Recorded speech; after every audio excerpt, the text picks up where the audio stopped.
په بنو کې نن په زرګونو تعداد سره خلک راغونډ شوي دي او احتجاجي ناسته یې کړې ده. اوسه پورې خلک ورته را روان دي. نه صرف دا چې د بنو والا چې څومره اوسیدونکي دي، بلکې د جنوبي اضلاع او ورسره نږدې ایریاز چې څومره دي اضلاع دي، د دې خلک د قافلو په شکل کې ورته روان دي، د امن په نامه باندې د امن نارې کوي او دا ناسته کې ګډون کوي. د ملک ګلبادر مطابق چې هغې سره د شال نیوز سره خبرې وشوې او دی وایي چې څو پورې د روډونه نه وي خلاص شوي، چې کوم بنو سیټي کې دننه بند کړي شوي دي د سکیورټي په نامه پورې موږ هېڅ نه منو او نه د دې ځای نه احتجاج نه پاسو.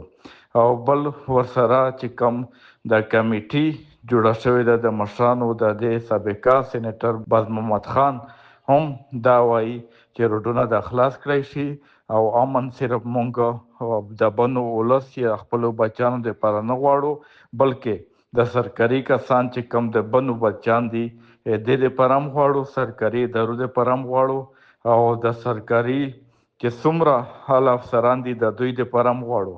او ده دا ګیله وکړه چې مخکې هم چونکې مونږ دا شانته احتجاج کړی و او سابقه وزیر الله علي من ګنټاپور سره پېښور کې معاهده وشوه، خو معاهده باندې په یو نقطه باندې هم تر اوسه پورې عمل نه دی کړی شوی او دې وجې نه مونږ بیا دې ځل مجبور شو چې مونږ راووتو او دلته کېناستو په احتجاج باندې.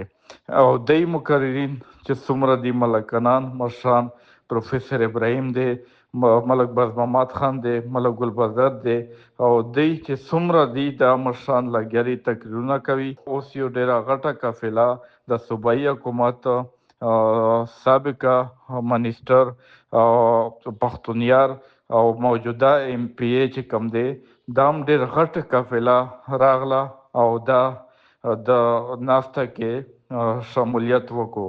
او دی وایي وزیرستان لکه مروت او نور چې کارک شو دا کې روزانه پیښې کیږي.